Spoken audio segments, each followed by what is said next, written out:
26 നോക്കാം. കുംഭം. കുംഭക്കൂറുകാർക്ക് ജന്മശനിയും രാഹുവും ഒരേപോലെ വരുന്നു. ആരോഗ്യത്തിലും സംസാരത്തിലും അതീവ ജാഗ്രത വേണം. കരിയർ. ജന്മരാശിയിലെ രാഹുവും 2-ലെ ശനിയും കുംഭക്കൂറുകാർക്ക് വലിയ വെല്ലുവിളിയാണ്.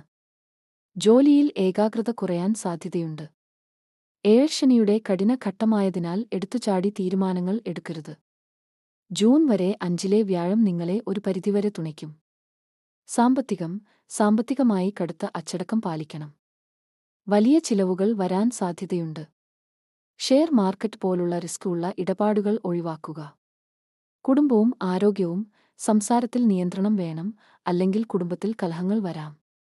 കണ്ണ്, പല്ല് എന്നിവ സംബന്ധിച്ച പ്രശ്നങ്ങൾ ശ്രദ്ധിക്കണം. യോഗയും ധ്യാനവും മാനസിക സമ്മർദ്ദം കുറയ്ക്കാൻ സഹായിക്കും. ശിവഭജനം അതീവ ഗുണകരമാണ്. ഈ രാശിയുടെ കൂടുതൽ വിവരങ്ങളും കൃത്യമായ പരിഹാരങ്ങളും അറിയാൻ ഞങ്ങളുടെ ചാനലിലെ വിശദമായ വീഡിയോ ഇപ്പോൾ തന്നെ കാണുക. ലിങ്ക് താഴെ നൽകുന്നു.